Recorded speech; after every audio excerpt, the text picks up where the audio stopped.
नमस्कार साथियों, कैसे हैं आप सभी लोग।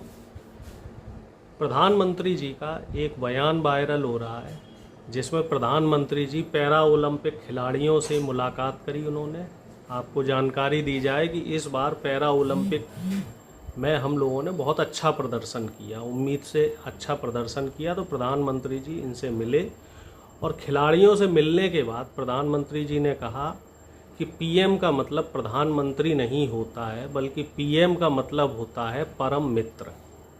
तो इस बात को लेके सियासत में काफ़ी सारी बातें चल रही हैं, कुछ पुरानी बातें भी इससे निकल के आई हैं, तो उस पर थोड़ा सा बातचीत कर लेते हैं। तो प्रधानमंत्री जी ने जब ये बयान दिया, खिलाड़ियों को संबोधित करते हुए कहा उन्होंने कि पीएम का मतलब प्रधानमंत्री नहीं होता है, बल्कि परम मित्र होता है।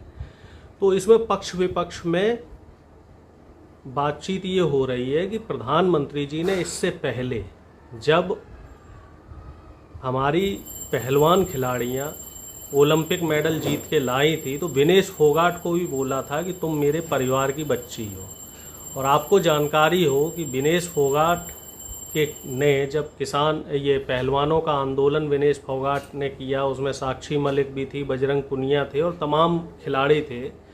तो उस समय प्रधानमंत्री जी की जो चुप्पी थी वो खासा चर्चा का विषय रही। और विनेश फोगाट ने इस बात को भी कई मंचों से कहा कि मोदी जी तो हमें अपने घर की बेटी बताते थे, और जब हमारे साथ बृजभूषण शरण ज्यादती कर रहा है, पुलिस एफआईआर नहीं लिख रही है और बृजभूषण तरह तरह के आरोप लगा के प्रताड़ित कर रहा है, तो मोदी जी और मोदी जी के जो मंत्री हैं उनकी जो चुप्पी है वो संदेह के घेरे में आता है कि भाई अगर प्रधानमंत्री ने हमें घर की बेटी कहा है तो अपनी कथनी और करनी में मोदी जी के अंतर कैसा है। आंदोलन 3 महीने चला था, उसके बाद किस तरीके से पहलवान खिलाड़ियों को बेइज्जत किया, पुलिस ने वहां उनको जूते तले रौंदा और उस पर केंद्र सरकार खास तौर से प्रधानमंत्री जी की कोई प्रतिक्रिया नहीं आई, वो एक बड़ा चर्चा का विषय रही। उसके बाद संघर्ष करके विनेश फोगाट ओलंपिक पहुंची। पेरिस ओलंपिक में जो उनके साथ फाइनल में हुआ, जो पूरा घटनाक्रम हुआ, किस तरीके से उनको सिर्फ 100 ग्राम वजन की वजह से डिस्क्वालीफाई किया गया, उस समय भी मोदी जी उस घर की बेटी के लिए कुछ नहीं बोले और पीटी ऊषा को आगे कर दिया। और फाइनली हुआ ये कि विनेश फोगाट को निराश होकर वापस आना पड़ा। उस समय कांग्रेस के नेताओं ने, खास तौर से प्रियंका गांधी और दीपेंद्र हुड्डा ने उनको बहुत सपोर्ट किया। और इस बात को विनेश फोगाट, अब चूंकि कांग्रेस से चुनाव लड़ रही हैं, विनेश फोगाट ने अभी कुछ दिनों पहले कांग्रेस पार्टी ज्वाइन करी और उनको हरियाणा में जुलाना सीट से प्रत्याशी बनाया गया है। तो अपने एक इंटरव्यू में खास तौर से विनेश फोगाट ने ये कहा कि बीजेपी के कुछ सीनियर लीडर्स ने उनको गुमराह किया।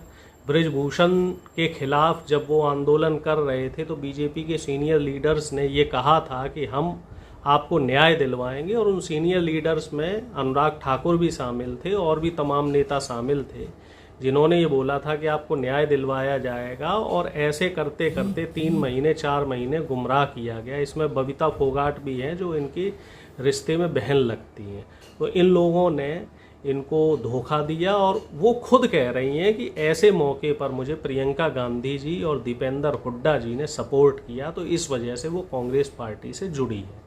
और इसी आंदोलन का और ख़ास तौर से विनेश फोगाट का और इससे मिला जुला जो किसान आंदोलन है, इसी का असर है कि हरियाणा में इस समय बीजेपी के खिलाफ लहर चल रही है। बीजेपी में कई प्रत्याशियों ने चुनाव लड़ने से मना कर दिया है। कई मजबूत नेता, कद्दावर नेताओं ने पार्टी का दामन छोड़ लिया है। राव इंदरजीत सिंह जो बीजेपी से कैबिनेट मिनिस्टर हैं और गुड़गांव से सांसद हैं और हरियाणा में अच्छी साख रखते हैं, उनका भी बयान आया है। मनोहर लाल खट्टर जो पूर्व मुख्यमंत्री थे उनके खिलाफ भी, और जो अभी मौजूदा मुख्यमंत्री हैं सैनी जी, उनके खिलाफ भी ये बयान आया कि गुड़गांव में कहीं भी सीवेज की कोई समस्या का समाधान नहीं किया गया है। जल भराव बहुत ज़्यादा हो रहा है। इस बरसात में आपने देखा पूरा गुड़गांव सहित जो एनसीआर का क्षेत्र है वो स्विमिंग पूल बन गया है। तो इस पे राव इंदरजीत सिंह जो बीजेपी के नेता हैं, मंत्री भी हैं, वो हमलावर हुए और वो ये कह रहे हैं कि मैं किस मुंह से जनता के बीच में वोट लेने जाऊंगा और जनता हमें वोट नहीं देगी और मैं चुनाव में कैंपेनिंग नहीं करूंगा। इसके अलावा जो बीजेपी के पिछड़ा वर्ग के प्रदेश अध्यक्ष हैं हरियाणा के, उन्होंने भी टिकट जब उनको नहीं मिला तो नायब सिंह सैनी जो मुख्यमंत्री हैं उनसे मिले और मुख्यमंत्री से उन्होंने गुस्से में हाथ नहीं मिलाया और उन्होंने कल बीजेपी को छोड़कर कांग्रेस पार्टी में ज्वाइनिंग करी, भूपेंद्र हुड्डा जी से हाथ मिलाया और साफ संकेत दिए कि जो पिछड़ा समाज है वो इस समय कांग्रेस के साथ है, क्योंकि कहीं ना कहीं पिछड़े समाज को बीजेपी ने ठगा है, बीजेपी ने उसके साथ धोखा किया है। जो पिछड़ों की नियुक्तियां हुई हैं खासतौर से हरियाणा में, चाहे उत्तर प्रदेश की बात कर लो, सभी जगह धांधली की खबर आई है। इसके अलावा हरियाणा में अहीर रेजिमेंट का भी मुद्दा खूब 2 साल से चल रहा है, तो उस पर भी लेके सरकार का जो रुख है वो बिल्कुल ही उदासीन है और इससे युवा वर्ग में भी खासी नाराजगी है। जो युवा है वो अग्निवीर योजना से भी असंतुष्ट है और युवाओं का साफ कहना है कि इस बार वो बीजेपी को वोट नहीं देंगे, क्योंकि जो हरियाणा की बेल्ट है वहाँ पे जो युवा वर्ग है उसका सेना में और सरकारी नौकरियों में एक अलग चार्म है। किसान वर्ग की जो नाराज़गी है वो ख़ास तौर से मोदी जी से देखने को ही मिलती है कि सबसे ज़्यादा अगर किसानों ने कहीं पे पूरे देश में विरोध किया तो वो हरियाणा में विरोध किया, उसके बाद पंजाब और उत्तर प्रदेश में विरोध हुआ है। तो इन तमाम चीज़ों को देख के ऐसा लग रहा है कि बीजेपी की ज़मीन खिसक चुकी है और शायद यही वजह है कि प्रधानमंत्री मोदी हरियाणा चुनाव को लेके उतने ज़्यादा संजीदा नज़र नहीं आ रहे। हालांकि प्रधानमंत्री कुरुक्षेत्र में रैली करने वाले हैं, लेकिन हमें पूरा भरोसा है कि इस बार बीजेपी को कोई हरियाणा में कोई बहुत ज़्यादा फ़ायदा नहीं होने वाला है। साफ जो लहर है, जनता के बीच में लहर है, वो कांग्रेस की दिख रही है। लोग कांग्रेस के बारे में बात कर रहे हैं, लोग कांग्रेस को वोट देना चाहते हैं, क्योंकि कांग्रेस ने जब से संविधान का मुद्दा उठाया है, जब से राहुल गांधी जी ने पिछड़ों का मुद्दा उठाया है, जातिगत जनगणना का मुद्दा उठाया है, तब से खास तौर से जो पिछड़ा वर्ग है, जो दलित शोषित वंचित वर्ग है, इसकी दिलचस्पी कांग्रेस में बढ़ गई है और इसका जो असर है वो आपने लोकसभा चुनाव में भी देखा। लोकसभा चुनाव में अगर हम हरियाणा की बात करें तो खास तौर पे पिछले 2 बार से हरियाणा में बीजेपी का स्कोर 100% था। 10 में से 10 सीटें, 10 लोकसभा सीटें आती हैं और यहाँ 90 विधानसभा सीटें, 10 में से 10 सीटें दोनों ही बार बीजेपी जीती थी। लेकिन इस बार आश्चर्यजनक तरीके से बीजेपी का ग्राफ बहुत गिरा है और सिर्फ 5 सीटें बीजेपी यहाँ जीत पाई है और 5 में से भी 2 सीटें ऐसी रही हैं जिसमें बहुत क्लोज मार्जिन में कांग्रेस का प्रत्याशी हारा है। अगर हम वोट परसेंटेज की बात करें तो हरियाणा में कांग्रेस को बीजेपी से ज़्यादा वोट परसेंटेज मिला है। तो ये आंकड़े और जो इस समय बीजेपी में असंतोष चल रहा है हरियाणा इकाई में, खट्टर साहब अलग नाराज हैं जो पूर्व मुख्यमंत्रियों ने हटा के केंद्र में ले आए, अनिल विज अलग नाराज हैं, प्रदेश अध्यक्ष वो उनका अलग राग अलाप रहा है, उन्होंने चुनाव की तारीख भी आगे बढ़वाई थी, पहले 1 अक्टूबर को चुनाव होने वाला था और अब ये चुनाव आपका 5 अक्टूबर को हो रहा है। तो ऐसी तमाम उठापटक के बीच सियासी गलियारों में अंदाज़ा ये लगाया जा रहा है कि बीजेपी को इस बार अगर हम हरियाणा चुनाव की बात करें तो खासी शिकस्त मिलने वाली है, क्योंकि बीजेपी ने ना सिर्फ युवाओं के साथ धोखा किया बल्कि पहलवानों के साथ, नौजवानों के साथ, जो व्यापारी वर्ग है उसके साथ, किसानों के साथ और ख़ास तौर से विनेश फोगाट, जो विनेश फोगाट का मुद्दा है वो हरियाणा का इस बार हरियाणा चुनाव का मेरे हिसाब से, जो मेरा अपना आकलन है, टर्निंग पॉइंट साबित होगा। और हरियाणा की जो जुलाना सीट है वो इस समय सबसे हॉट सीट है,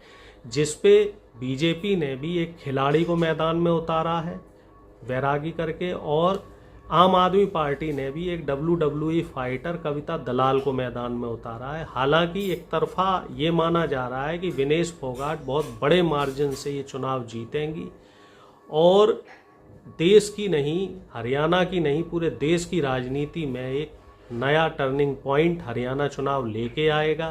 प्रधानमंत्री मोदी की जो साख गिर रही है क्योंकि वो अपनी बातों पे कायम नहीं है, तो हरियाणा चुनाव के बाद मुझे लगता है कि प्रधानमंत्री जी को अपनी नीतियां बदलने की ज़रूरत पड़ेगी उन्हें बदलनी भी चाहिए। सिर्फ कहने भर से काम नहीं चलेगा। जो आम जन सरोकार के समस्याएं हैं, चाहे वो बेरोजगारी की हो, महंगाई की हो, किसानों की समस्या हो, इस पे केंद्र सरकार को चर्चा करनी पड़ेगी, इस पे काम भी करना पड़ेगा और विपक्ष की सुननी भी पड़ेगी। सिर्फ विपक्ष पे ठीकरा फोड़ देने भर से मुझे नहीं लगता है कि आप बहुत ज़्यादा दिनों तक शासन कर सकते हैं। तो आप मेरी बातों से कितना सहमत हैं, कमेंट के माध्यम से ज़रूर बताइएगा। अगर आपको लगता है कि मेरी बातों से आप सहमत हैं तो इस वीडियो को लाइक करें, ज़्यादा से ज़्यादा शेयर करें, सब्सक्राइब करें। चैनल अगर सब्सक्राइब नहीं किया है तो सब्सक्राइब भी करें।